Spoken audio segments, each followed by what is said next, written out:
Hello guys, welcome to my YouTube channel. आज के इस नए वीडियो में हम सीखेंगे रे ऑप्टिक्स। जैसा कि वेव ऑप्टिक्स पिछले लेक्चर तक देखे, अब हम देखेंगे रे ऑप्टिक्स। ऑप्टिक्स का लास्ट पार्ट है, इसको कहते हैं रे ऑप्टिक्स। रे ऑप्टिक्स, जैसा कि रे ऑप्टिक्स के बारे में 10th क्लास में भी बेसिक सीखे थे, मिरर फॉर्मूला और भी बहुत सारे, तो वो सब हम नहीं देखेंगे। उससे आगे जो मेन लेक्चर है, क्योंकि अगर वो देखेंगे तो लेक्चर थोड़ा बड़ा हो जाएगा और ऑनलाइन इतना बड़ा लेक्चर हम दे नहीं सकते हैं। तो देखते हैं जो इम्पोर्टेंट है या जो 12th पॉइंट ऑफ व्यू से बहुत इम्पोर्टेंट है, तो हम देखेंगे रे ऑप्टिक्स। जैसा रिफ्लेक्शन ऑफ लाइट,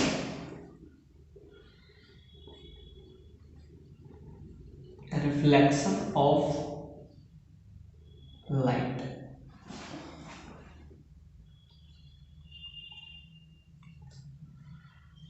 अब जैसा कि रिफ्लेक्शन,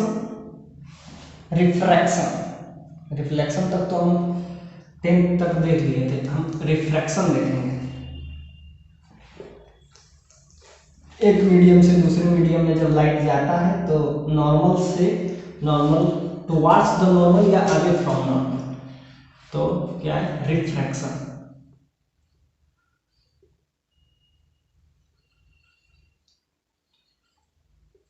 रिफ्रैक्शन ऑफ लाइट, जैसा कि आप जानते होंगे कि जब एक मीडियम से दूसरे मीडियम,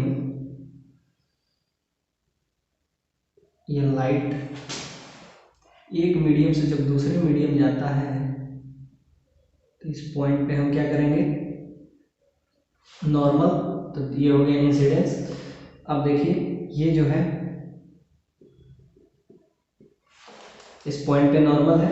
अब या तो नॉर्मल, अगर ये म्यू बराबर 1 है फॉर एयर और ये सेकेंड मीडियम में जा रहा है, ये मीडियम आपका है म्यू 2, तो क्या हो जाएगा, ये अगर डेंसर है, डेंसर, तो क्या हो जाएगा, टुवार्ड्स द नॉर्मल से हो जाएगा। इसको जाना चाहिए। कोई चीज हो,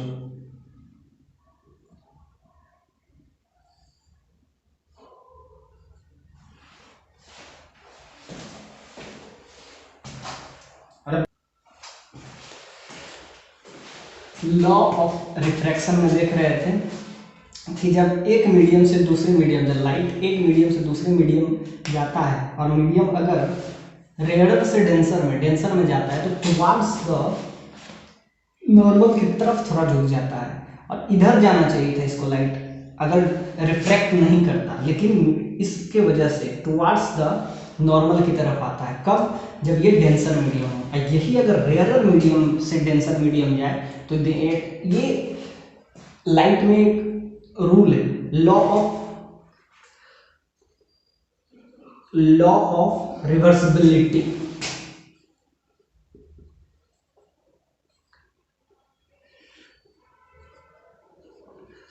लॉ ऑफ रिवर्सिबिलिटी मतलब ये कि अगर लाइट इधर से गए तो इधर पहुंचा, और लाइट अगर यही लाइट, सेम लाइट, ये पाथ को रिट्रेस करता है, अगर इसका डायरेक्शन हम चेंज करते हैं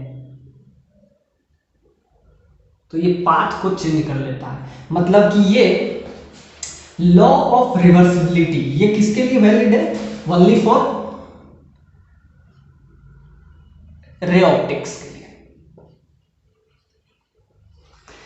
लॉ ऑफ रिवर्सिबिलिटी क्या कहता है, लॉ ऑफ रिवर्सिबिलिटी कहता है कि अगर लाइट एक मीडियम से दूसरे मीडियम जाने में जो फेनोमेना शो करता है वही फेनोमेना शो करेगा सेकेंड मीडियम से फर्स्ट मीडियम जाने में। मतलब इसको अगर हम फर्स्ट मीडियम समझते हैं और इसको अगर हम सेकेंड मीडियम समझते हैं, तो फर्स्ट मीडियम से सेकेंड मीडियम जाने में जो प्रॉपर्टी शो कर रहा है वही प्रॉपर्टी सेकेंड मीडियम से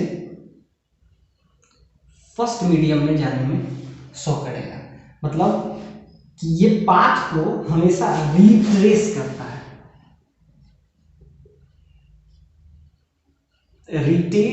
retrace the path of light. Light के पाथ को ये क्या करता है, रिट्रेस। तो ये याद रखिएगा, लॉ ऑफ रिवर्सिबिलिटी हमेशा हर जगह यूज कर सकते हैं। तो इसमें देखें कि जब डेंसर था, जब रेयरर से डेंसर गया, यही वाला क्या रहता, जब डेंसर से रेयरर जाता, तो ध्यान से दीजिए कि लाइट का अब हम डायरेक्शन बस चेंज कर देते हैं। हम इसके लिए अलग फिगर नहीं बनाएंगे, बस डायरेक्शन को हम चेंज कर देंगे। तो ये देखिए जो नीचे जा रहा था वो ऊपर जाएगा, अब ऊपर जाएगा, जब ऊपर जाएगा तो कुछ ऐसा बनेगा, ऐसा बनेगा, ध्यान दीजिए, ये अब आपका कुछ ऐसा बनेगा। तो क्या है, जब डेंसर से रेयरर में जाता है तो इसको, इस लाइट को जाना किधर चाहिए था, इसके हिसाब से तो चला जाना चाहिए था, ये ध्यान से देखिए, ये है तो इसके हिसाब से चला जाना चाहिए था, ये इधर जाना चाहिए था, लेकिन इधर नहीं जाने के बजाय ये थोड़ा सा नॉर्मल से दूर की तरफ शिफ्ट हो जाता है। कब, जब डेंसर से रेयरर में जाता है। इसको रेयरर समझिए, ये रेयरर है, ये डेंसर है। तो क्या हुआ, जब यही पाथ को क्या करता है, retrace the path of light. ये किसका होता है, लॉ ऑफ रिवर्सिबिलिटी। ये एप्लीकेबल किसके लिए है, हमेशा रे ऑप्टिक्स में इसका हम यूज करेंगे। तो लॉ ऑफ रिवर्सिबिलिटी लाइट के लिए, लाइट का वो फेनोमेना है, अगर फर्स्ट मीडियम से सेकेंड मीडियम जाने में जो प्रॉपर्टी शो कर रहा है, और अगर हम सेकेंड से फर्स्ट में जाएंगे तो ये वाइस वर्सा। इसको आप ये भी समझ सकते हैं, केमिस्ट्री के लैंग्वेज में हमेशा यूज करते हैं वाइस वर्सा।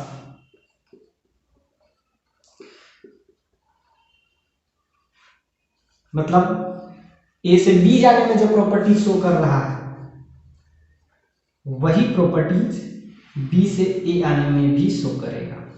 मतलब ध्यान से देखिए कि जब फर्स्ट मीडियम से सेकेंड मीडियम गया, लॉ ऑफ रिफ्रैक्शन इसको कहते हैं, रिफ्रैक्शन ऑफ लाइट। क्या हुआ, फर्स्ट मीडियम से सेकेंड मीडियम गया तो क्या हुआ, ये जाना इसको इधर चाहिए था, लेकिन ये गया थोड़ा सा टुवार्ड्स द नॉर्मल, नॉर्मल की तरफ छूट गया, टुवार्ड्स द नॉर्मल। और वही हम क्या किए, उल्टा कर दिए, सेकेंड से फर्स्ट में जा रहे हैं, तो क्या आप जा रहा है, क्या रेयरर में जा रहा है। तो रेयरर में जाने के लिए हम इधर से भेज रहे थे, तो इसको जाना, इस पाथ को फॉलो करना चाहिए था, लेकिन इस पाथ को फॉलो नहीं करके ये इस पाथ को फॉलो कर रहा है। ये डॉटेड डॉटेड लाइन को पाथ है इसका, और ये आपका क्या है, नॉर्मल। ये भी डॉटेड लाइन है, लेकिन ये आपका है नॉर्मल। नॉर्मल जो कि प्लेन पे क्या होता है, परपेंडिकुलर टू द प्लेन। ये प्लेन के हमेशा क्या होता है, परपेंडिकुलर होता है। तो यहां से हम क्या क्या सीखें कि प्लेन के परपेंडिकुलर नॉर्मल है, और ये पाथ को, इसको इस पाथ को फॉलो करना चाहिए था, लेकिन पाथ किस पाथ को फॉलो करता है, ये इस पाथ को फॉलो करता है। यानी कि क्या होता है, ये नॉर्मल से अवे होता है। तो इसमें जब लिखेंगे तो इसमें हो जाएगा क्या, जब डेंसर से रेयरर में जा रहा है तो क्या होता है, अवे फ्रॉम नॉर्मल।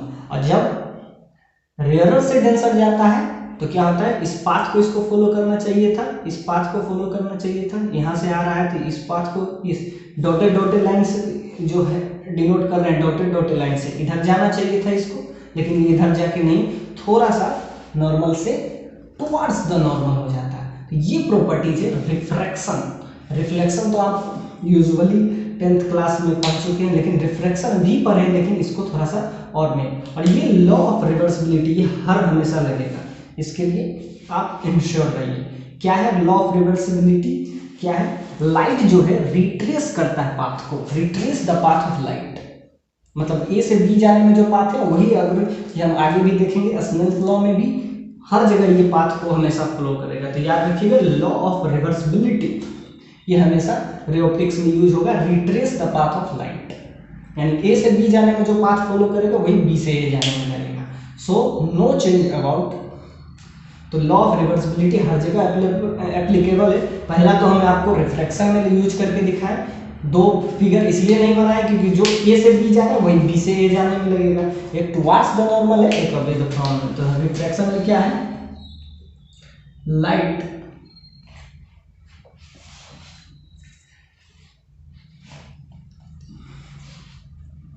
सीखें कि when light goes from one medium to another medium, when light goes from one medium to another medium,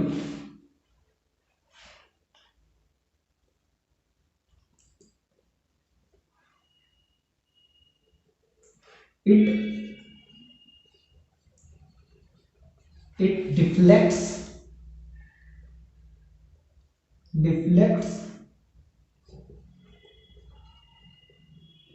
towards or away from normal. या क्या क्या है, या तो टुवार्ड्स द नॉर्मल डिफ्लेक्ट होगा या away from normal. This phenomena of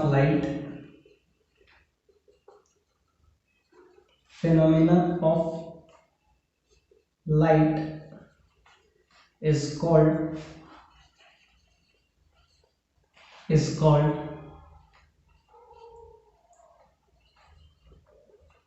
refraction of light. This phenomena of light is called refraction of light. याद रखिएगा हमेशा ही। क्या है, when light goes from one medium to another medium, उसमें क्या हो सकता है, रेयर से डेंसर, डेंसर से रेयर, दोनों के लिए हम पार्टिकुलरली अलग अलग बता कि when light goes from one medium to another medium,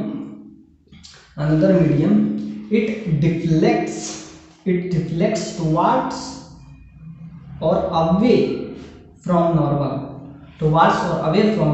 this phenomena of light is called refraction of light.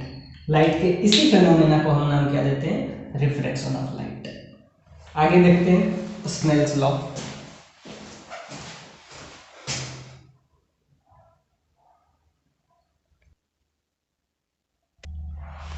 आइए देखते हैं next rule,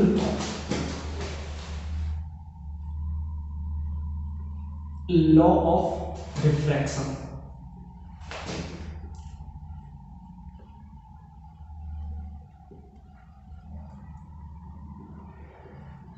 law of refraction इसी कहते हैं स्नेल्स लॉ।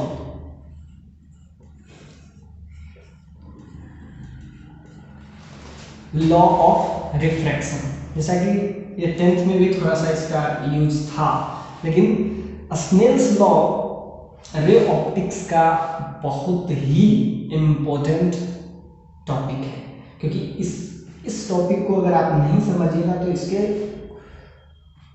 कोई भी प्रॉब्लम सॉल्व नहीं होने वाला है, क्योंकि इसके सारे प्रॉब्लम में स्नेल्स लॉ आ ही जाएगा। तो स्नेल्स लॉ को हम बहुत ही अच्छी तरीके से सीखेंगे। जब देखते हैं, जैसा कि आपको तो पता होगा sine i by sine constant, sine are बराबर कांस्टेंट, ये तो क्लास 10th में, लेकिन इसका मतलब क्या होता है वो हम देखेंगे। लॉ ऑफ रिफ्रैक्शन कहते हैं इसको, स्नेल्स लॉ। अब देखिए, the ratio of sine angle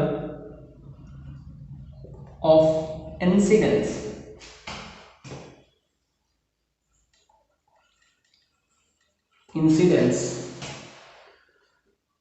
to the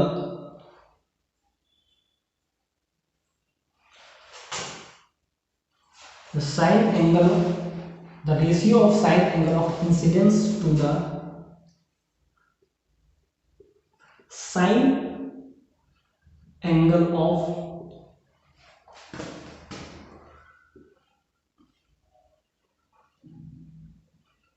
refraction, reflection है रिफ्रैक्शन, क्योंकि दो मीडियम जब आता है तो हमेशा याद रखेगा वहां पे आपको रिफ्रैक्शन की बात, और रिफ्रैक्शन से ही हम इस चैप्टर को शुरू किए। तो the ratio of sine angle of incidence to the sine angle of refraction is constant,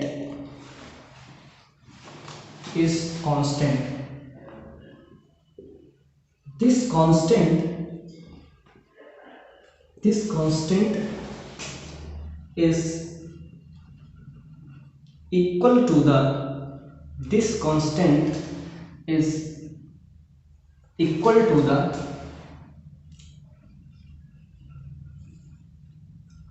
refractive index of second medium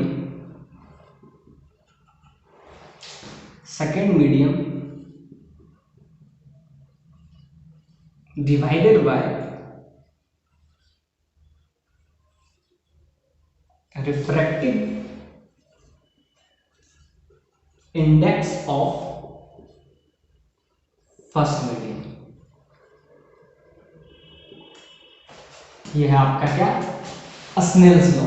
क्या है, the ratio of sine angle of incidence and to the sine angle of refraction is constant.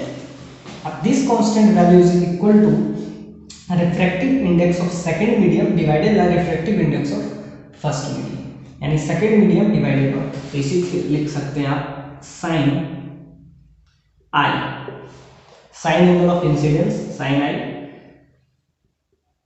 Sine R, R for refraction, I for incidence, R for refraction, that is equal to constant. और इसका जो value होता है, constant जो होता है, this constant is equal to refractive index of second medium, यानी कि μ2 डिवाइडेड बाय μ1। ये आपका क्या होगा, refractive index of second medium, ये आपका आ गया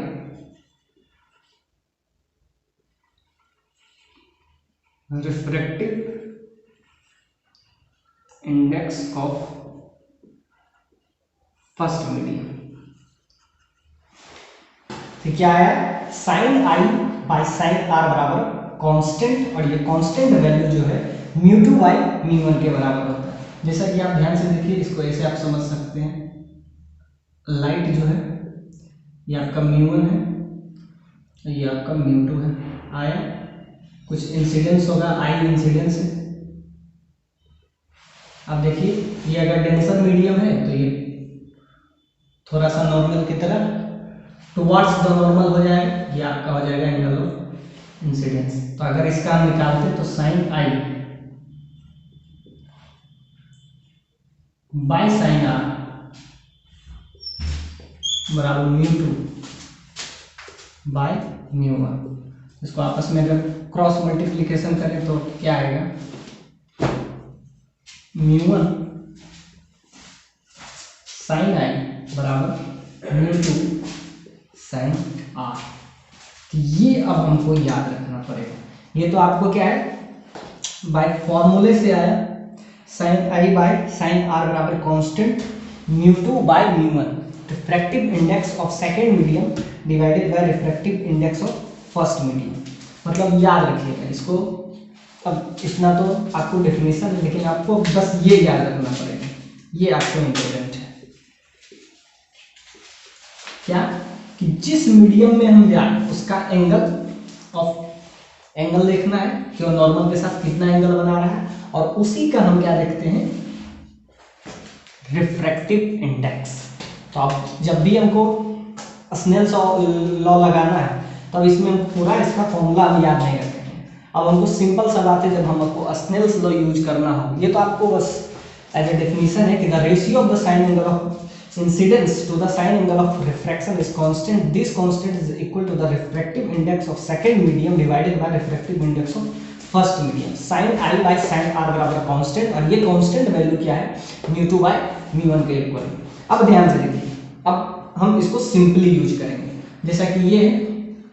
अब हम देखेंगे कि जिस मीडियम में भी हो उसके नॉर्मल के साथ कितना एंगल बना रहा हूं और उसका कौन सा एंगल, याद रखिएगा उसका हमेशा हम साइन एंगल यूज करेंगे। सो अब इंपॉर्टेंट क्या है कि जिस भी मीडियम में हो उसका हम साइन एंगल यूज करेंगे। नॉर्मल के साथ जो एंगल बनाता है, एंगल हमेशा नॉर्मल के साथ देखेंगे, और उसका एंगल कौन सा होना चाहिए, साइन एंगल होना चाहिए। तो ये बहुत इंपॉर्टेंट है। और उस मीडियम का रिफ्रैक्टिव इंडेक्स क्या हो, ये हम देखेंगे। क्या क्या हमको चाहिए, बस हमको दो ही चीज चाहिए। इतना सारा चीज सीखने के बाद हमको बस दो ही चीज चाहिए, उसका एक साइन एंगल चाहिए और दूसरा हमको उसका रिफ्रैक्टिव इंडेक्स। उस मीडियम का रिफ्रैक्टिव इंडेक्स क्या है ये हमको पता होना चाहिए, और उसका साइन एंगल। तब जैसे कि इसमें हमको लगाना है, आगे हम बहुत जगह यूज करेंगे, इसलिए ये बहुत इंपॉर्टेंट है, क्योंकि जितने भी प्रॉब्लम आएंगे बिना स्नेल्स लॉ के नहीं बनेगा। तो इसको लगाना हम पहले सीखते हैं कि हमको दो चीज चाहिए, एक तो साइन एंगल उस मीडियम का, मतलब नॉर्मल के साथ जो एंगल बना है, जैसे कि नॉर्मल के साथ यहाँ आई इंसिडेंस बना रहा है और यहाँ पे आर रिफ्रैक्शन एंगल बना रहा है। तो क्या देखेंगे, उस मीडियम का हमको रिफ्रैक्टिव इंडेक्स पता होना चाहिए और उसका साइन एंगल पता होना चाहिए। जैसे कि इस मीडियम में हम गए तो क्या है, म्यू1, इसका रिफ्रैक्टिव इंडेक्स क्या है, म्यू1। अब ये नॉर्मल के साथ कितना एंगल बना रहा है, नॉर्मल के साथ सिंपली साइन आई, आई क्या है, इंसिडेंस। अब जाएंगे ये किसके बराबर होगा, अब जाएंगे म्यू2, मतलब अब दूसरे मीडियम में जाएंगे। जब दूसरे मीडियम में जाएंगे तो उसका डिफ्रैक्टिव इंडेक्स अब दूसरा हो जाएगा, वो हो जाएगा आपका म्यू2। अब म्यू2 ले लिए। अब इसमें देखेंगे कि एंगल क्या बना रहा है नॉर्मल के साथ, तो ये क्या बना रहा है, साइन आर, आर बना रहा है। तो याद रखिए पहला मीडियम में एंगल आई बना रहा था, दूसरे मीडियम में आर बना रहा था, बस यही स्नेल्स लॉ है। और अब हम कुछ भी याद नहीं रखेंगे, मतलब हमको दो ही चीज याद रखना है कि साइन एंगल उस मीडियम का और उसके रिफ्रैक्टिव इंडेक्स से मल्टीप्लाई कर देंगे, जो कि ऐसे बहुत सारे जितने भी अगर 3-4 मीडियम में रहे तो उसमें हम क्या रखेंगे, उसका साइन एंगल देखेंगे कि वो कितना नॉर्मल के साथ एंगल बना रहा है। इसमें नॉर्मल के साथ आई बना रहा है तो यहाँ आई लिख दिए, और इस केस में इस मीडियम में इसका रिफ्रैक्टिव इंडेक्स म्यू2 है तो म्यू2 से मल्टीप्लाई कर दिए, और इस केस में इसका रिफ्रैक्टिव इंडेक्स म्यू1 है तो म्यू1 से मल्टीप्लाई कर दिए। अब सिंपली आपका ये आ गया। अब आपको इतना पूरा कुछ भी नहीं करना पड़ेगा।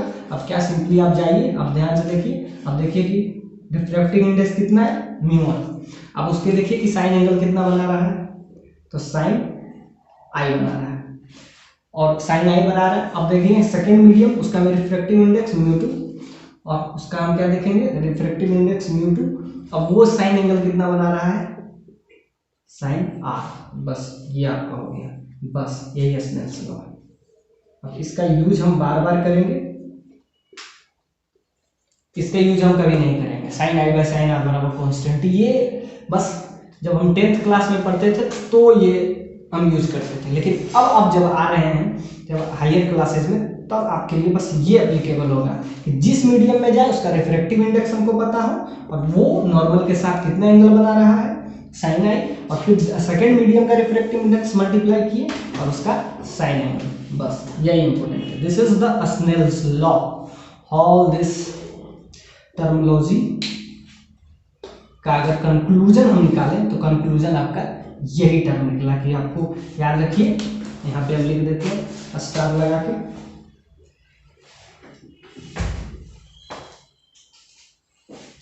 Refractive index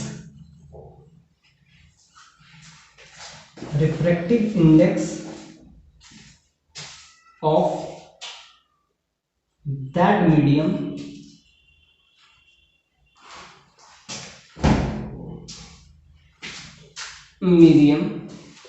refractive index of that medium, जो भी आप मीडियम में हो, और मल्टीप्लाई किससे,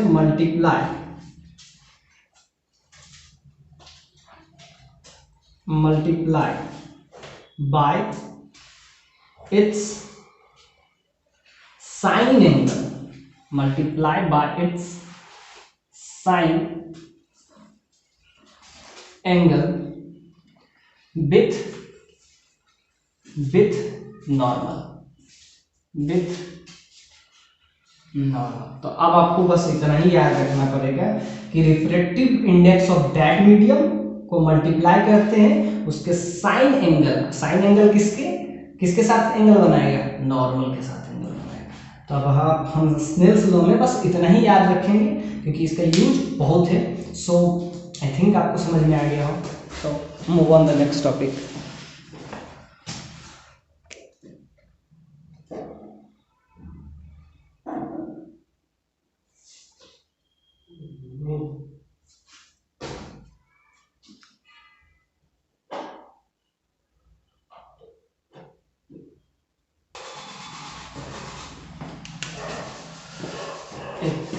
स्नेल्स लॉ का एप्लीकेशन देखते हैं। Prove that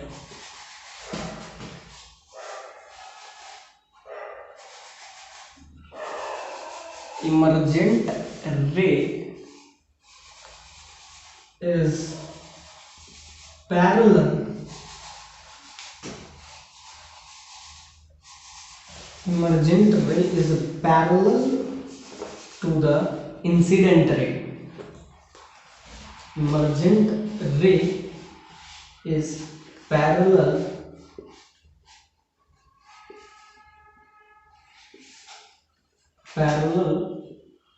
to the incident ray. Incident ray, ये हमको प्रूव करना है कि जो इमर्जेंट रे होता है वो पैरेलल होता है इसके इंसिडेंट रे। मतलब बहुत सारे रिफ्रैक्शन के बाद दोनों के बीच में जो परपेंडिकुलर डिस्टेंस वो हमेशा सेम होना चाहिए, यानी कि पैरेलल होना चाहिए, parallel to incident ray.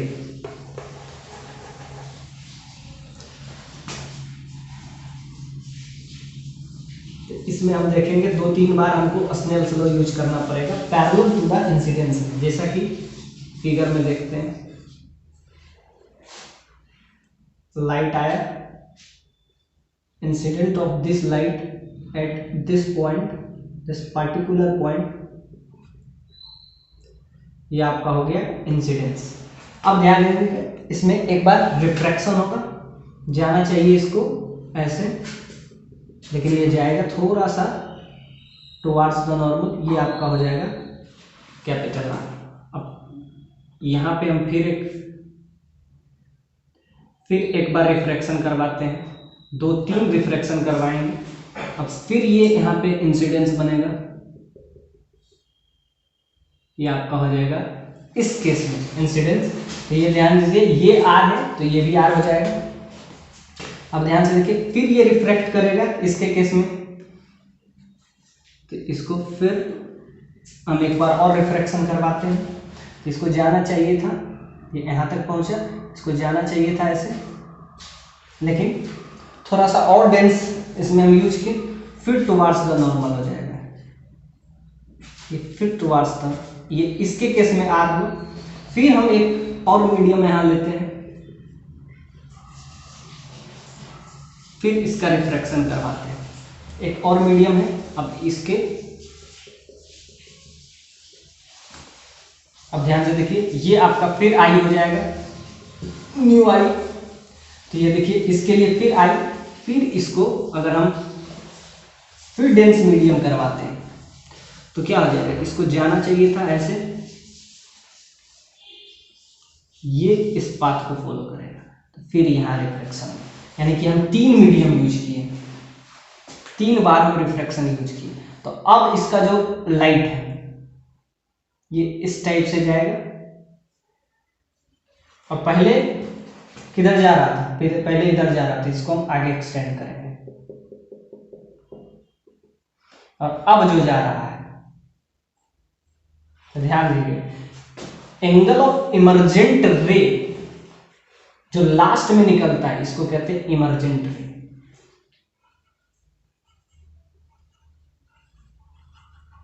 Emergent रे। और ये जो आपका है शुरुआत वाला इसको कहते हैं इंसिडेंट रे। Incident ray. तो ध्यान से देखिए, दोनों के बीच का परपेंडिकुलर डिस्टेंस कैसे हमको पता चलेगा पैरेलल है, इस दोनों के बीच का हम परपेंडिकुलर डिस्टेंस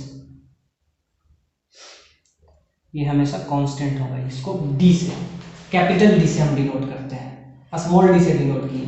तो यहाँ से बाय यूजिंग स्नेल्स लॉ अब हमको प्रूव करना है, ये आपको दिख रहा है बाय फिगर, अब हमको स्नेल्स लॉ यूज करेंगे इस मीडियम के लिए। सपोज डेट ये आपका हो गया μ1, ये μ2, ये μ3, ये आपका μ4, 4 मीडियम हम यूज कर रहे हैं। अब इसमें अगर हम स्नेल्स लॉ लगाते हैं for first and second medium, Snell's law for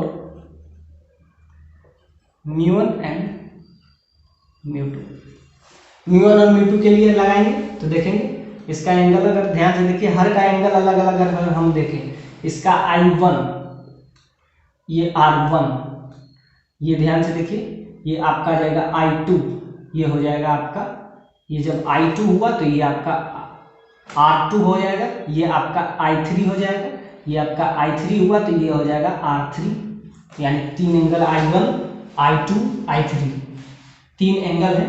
I1 क्या है, फर्स्ट मीडियम का incident angle, incident angle of first medium.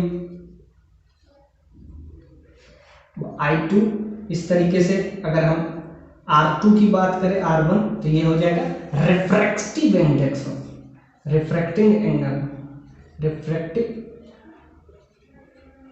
Angle of first medium, first medium.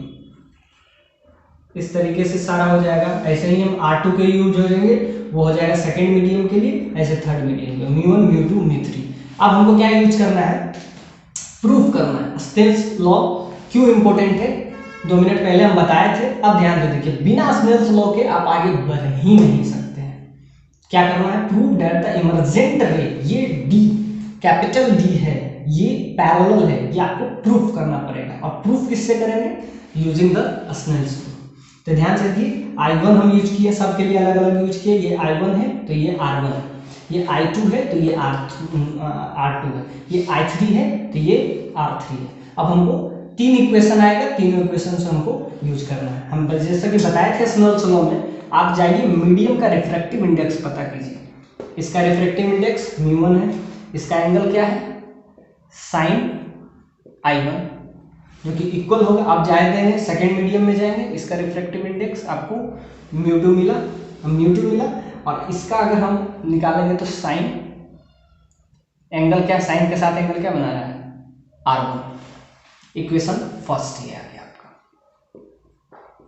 अब ध्यान से देखिए, अब फिर यूज करेंगे स्नेल्स लॉ।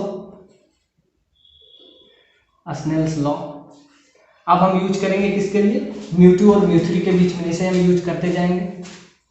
तो जब इसके बीच में हम यूज करेंगे तो क्या हो जाएगा, इसका रिफ्रैक्टिव इंडेक्स μ2, एंगल क्या बना रहा है, एंगल बना रहा है अब इस पॉइंट पे।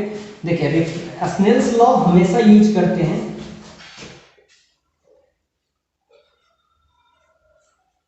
चेंज द मीडियम, यह आप हमेशा यूज कीजिएगा, याद रखिएगा। स्नेल्स लॉ हमेशा यूज करेंगे जब मीडियम चेंज हो तब, यानी कि Snell's law is using when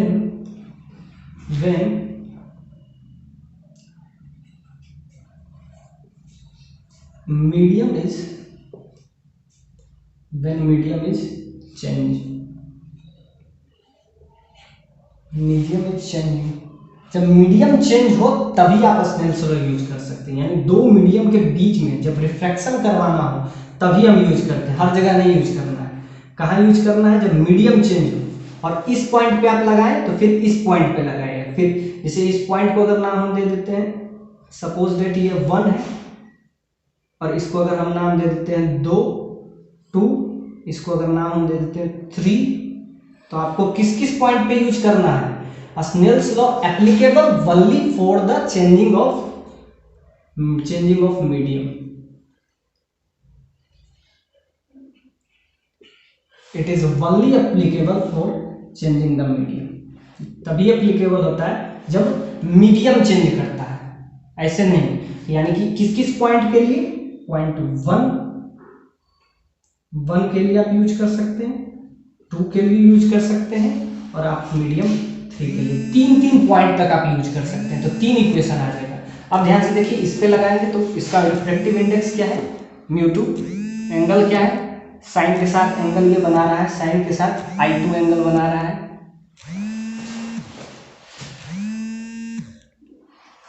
sign के साथ एंगल जो बना रहा है I2 बना रहा है, ये बराबर आपके हो जाएंगे μ3। इसका रिफ्रैक्टिव इंडेक्स, इसके साथ जो एंगल बना रहा है वो क्या है? साइन। अब देखिए ये R1 है, तो इसको क्या होना पड़ेगा? R2। ऐसे ही फिर स्नेल्स लॉ यूज करेंगे, ये आपका इक्वेशन सेकेंड होगा। अब फिर यूज करेंगे स्नेल्स लॉ,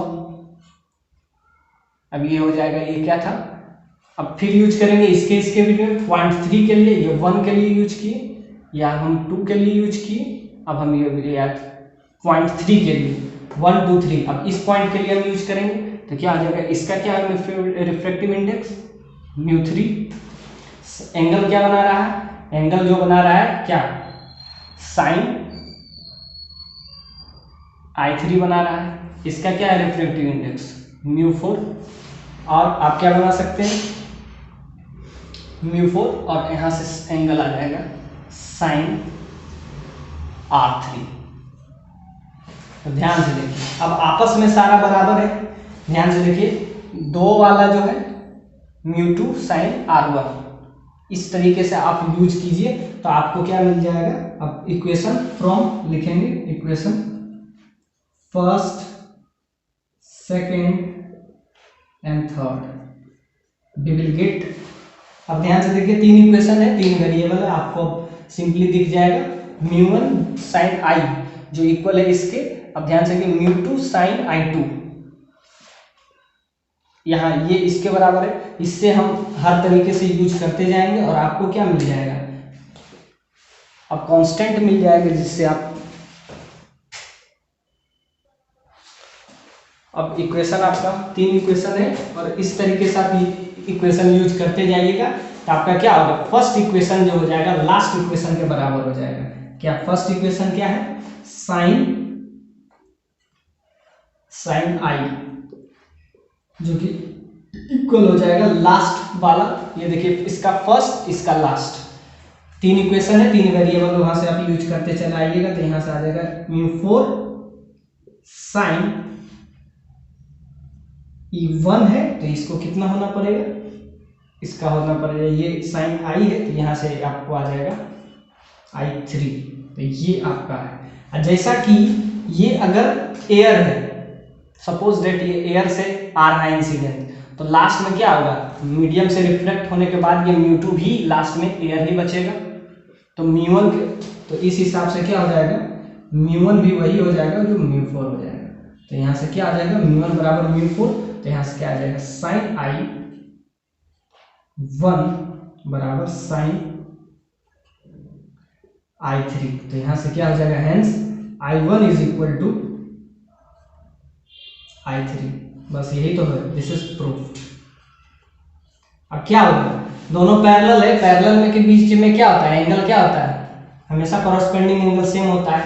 तो एंगल सेम हो गया तो क्या हो गया? कॉरस्पॉन्डिंग एंगल है, यानी कि क्या है? पैरेलल है। यहां से प्रूफ हो गया।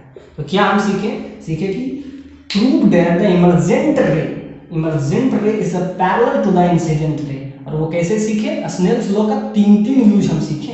3 बार हम स्नेल्स लॉ यूज करते हैं। यूज करते कब करते हैं? जब मीडियम चेंज करते हैं। इस पॉइंट पे देखिए मीडियम चेंज हो रहा है, रिफ्रैक्शन की बात चल रही है, तो क्या है? Snell's law is using when the medium is changing. अब पॉइंट 1 के लिए ये, 2 के लिए ये, 3 के लिए, तो 3 इक्वेशन आ गया, जिससे हमको लास्ट में क्या है? I1 बराबर I3, यही तो हमको चाहिए कि दो पैरेलल लाइन होगा तो क्या होगा? उसका कॉरेस्पॉन्डिंग एंगल क्या होता है? सेम होता है। कॉरेस्पॉन्डिंग एंगल सेम हुआ तो ये पैरेलल हो गया। तो ये आपको स्नेल्स लॉ का एप्लीकेशन बताया। आगे हम देखेंगे प्रूफ ऑफ, आप इसका सबसे इम्पोर्टेंट जो कि 12th में बहुत बार पूछा जाता है, V2 by mu two minus U1 by V1 mu two by, ये वाला हम जो कल जो वैल्यू है इसको हम प्रूव कल करेंगे। इसको कहते हैं लेंस मेकर फॉर्मूला, वो हम कल प्रूव करेंगे।